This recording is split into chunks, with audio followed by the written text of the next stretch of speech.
మోకాళ్ల నొప్పులు, gas, gut health వంటి సర్వ రోగాలకు నివారణి అరుణ యోగా ఆముదం.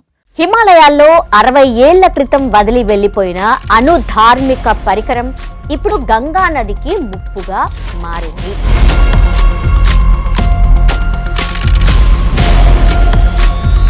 ఇది ఎవరో అన్న మాట కాదు. యాక్చువల్లీ కేంద్రంలో బీజేపీ ఎంపీగా ఉన్నటువంటి నిషికాంత్ దూబే దీనిపై సోషల్ మీడియాలో చేసినటువంటి పోస్ట్ ఇప్పుడు వైరల్గా మారింది. అసలు ఈ అణు రహస్యం ఏంటో ఒకసారి తెలుసుకునే ప్రయత్నం చేద్దాం. 1960లో ప్రచండ యుద్ధం కొనసాగుతున్న టైంలో చైనా అణు కార్యక్రమం స్టార్ట్ చేసింది. దీనికి వ్యతిరేకంగా పెద్ద ఎత్తున చాలా ఆందోళనలు కూడా జరిగినాయి. చైనాపై నిఘా పెట్టేందుకు అమెరికా CIA అట్లాగే భారత ఇంటెలిజెన్స్ బ్యూరో అంటే IB అంటారు కదా, అవి కలిసి ఒక కోవట్ ఆపరేషన్ చేసినాయి. ఈ ఆపరేషన్లో భాగంగానే భారత్లోని హిమాలయాల్లో అత్యంత ఎత్తైనటువంటి నందాదేవి శిఖరంపై ఈ అణుధార్మికత కలిగినటువంటి వినికిడి డివైస్ను అమర్చడానికి ఒక ప్రయత్నాలైతే చేసింది. ఈ డివైస్ అనేది radio isotope thermo electric generator అంటే RTG అంటాం కదా, అది అక్కడ పనిచేస్తుంది. దీనికి కిలోల్లో ప్లూటోనియం కావాలి. సరిహద్దు వెంట చైనా క్షిపణులు కావచ్చు, అణు పరీక్షలపై కావచ్చు, నిఘా ఉంచే సెన్సార్లకు ఇది ఎంతో కీలకమైనటువంటి అంశం. ఈ అణుధార్మికత పరికరాన్ని నందాదేవి శిఖరంపైకి తీసుకువెళ్లడం కోసం ఇండియన్ నేవీకి చెందినటువంటి ఒక ఉన్నతాధికారి టీంని లీడ్ చేసిండు. అమెరికా టీంతో కలిసి వీళ్ళందరూ కూడా పనిచేశారు. వీళ్ళందరూ కలిసి ఆ శిఖరంపై 4వ క్యాంప్ వరకు RTGతో పాటుగా యాంటీనా కావచ్చు, 7 ప్లూటోనియం క్యాప్సూల్స్, అలాగే 2 ట్రాన్స్ రిసీవర్లు సెట్లను అక్కడికి తీసుకువెళ్ళగలిగారు. ఇక అక్కడి నుంచి హిమాలయ పరిసర ప్రాంతాల్లో ఉండే షేర్పాల సహాయంతో శిఖరంపైకి వెళ్లాలని పూర్తిగా ప్లాన్ కూడా చేసేసారు.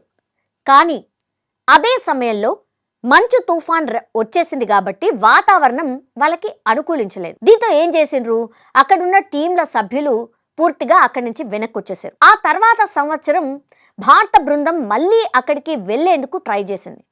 కానీ ఆ పరికరం అక్కడ కనిపించలేదు. అయితే మంచు తుఫాన్ వల్ల అది కొట్టుకుపోయి ఉంటుందని అనుమానించారు అప్పట్లో. అలాగే అక్కడ న్యూట్రాన్ డిటెక్టర్లతో వెతికినా కూడా ప్లూటోనియం అక్కడ కనిపించలేదు. దీంతో వాళ్ళు షాక్ అయిపోయారు, అసలు ఎక్కడికి వెళ్ళిపోయింది ఏంటి అని. అప్పటి నుంచి ఆ డివైస్ మిస్టరీగానే ఉండిపోయింది. అయితే ఆ డివైస్లో ఉన్న ప్లూటోనియం PU-239 అనేది అమెరికా నాగసాకి పైకి ప్రయోగించిన అణు బాంబులో 3వ వంతు ప్లూటోనియంకు సమానం కావడం ఇక్కడ గమనించాల్సినటువంటి అంశం.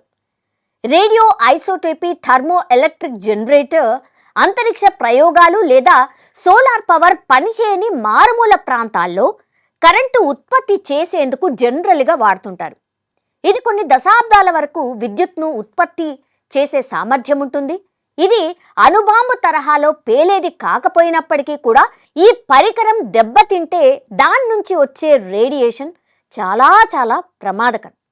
అయితే గత కొన్నేళ్లుగా అమెరికా కావచ్చు, భారత టీంలు కావచ్చు, ఈ డివైస్ ఆచూకీ కోసం ఎంత వెతికినా కూడా ఇప్పటి వరకు కూడా ఫలితం లేకుండా పోయింది. ఈ పరికరం హార్డ్వేర్ను భారత బృందమే గుర్తించి స్వాధీనం చేసుకుందని కొందరు భావిస్తున్నారు. కానీ అది ఇప్పటికీ కూడా నందాదేవి శిఖరం మంచులోనే కూరుకుపోయి ఉంటుందని ఎక్కువ మంది నమ్ముతున్నారు. 1978లో భారత అటామిక్ ఎనర్జీ కమిషన్ కూడా ఈ పరికరానికి సంబంధించి ఓ విషయం అయితే వెల్లడించే ప్రయత్నం చేసింది. స్థానిక నదీ జలాల్లో ప్లూటోనియం కలిసినట్టు ఆనవాళ్లు లేవని కూడా తెలియజేసింది.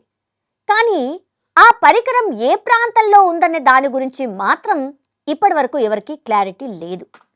రిషిగంగా, ధౌలీగంగా నదులు అనేవి నందాదేవి, హిమనీ నదాల నుంచి వస్తూ ఉంటాయి.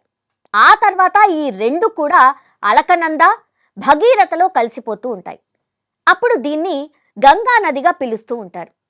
ఈ నది నీటిని దేశంలో కోట్లాది మంది వాడుతుంటారు. RTG డివైస్ మంచు ఫలకాల కింద కూరుకుపోయి లోతులో సమాధి అయి ఉంటుంది. దానివల్ల తక్షణమే ముప్పు ఉండదని ఒకవైపేమో నిపుణులు చెప్తున్నారు. అలా కాదు, కాలం గడుస్తున్న కొద్దీ ఆ పరికరం దెబ్బతిని అందులో ఉండే రేడియో ధార్మిక పదార్థాలు వాతావరణంలో కలిస్తే మాత్రం నదీ జలాలు కలుషితం అయిపోతాయి. అలా జరిగితే దాని ప్రభావం తీవ్రంగా ఉండబోతోంది. ప్రస్తుతం వరదలు పెరిగిపోవడం అనుకోండి, సున్నితంగా ఉండే ప్రాంతాల్లో సైనిక కావచ్చు, లేదంటే అణు ఆపరేషన్లు పెరగడం వల్ల కూడా ఈ డివైస్ పై ఇప్పుడు భయాందోళనలు వ్యక్తమవుతున్నాయి. సో హిమాలయాల్లో విస్ఫోటనం జరిగే అవకాశం ఉంది. హిమాలయాల్లో అణుబాంబు ఉంది, అది ఏ క్షణమైనా పేలొచ్చు అన్న వార్త ఇప్పుడు ఎక్కువగా సర్క్యులేట్ అవుతోంది. చూడాలి మరి సైన్స్కి సంబంధించిన నిపుణులు చెప్తున్నారు.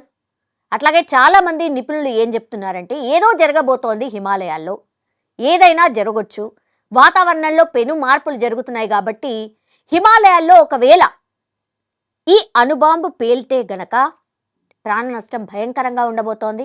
దగ్గర దగ్గర ఆ చుట్టుపక్కల ఉన్న ఎన్నో ప్రాంతాలు కనబడకుండా పోవచ్చు. దాదాపుగా 2 లక్షల మంది చనిపోవచ్చు. ఏదన్నా జరిగే అవకాశం ఉందని ఇప్పుడు ఒక భయం అయితే అక్కడ హిమాలయ పరిసరాల్లో కనిపిస్తోంది.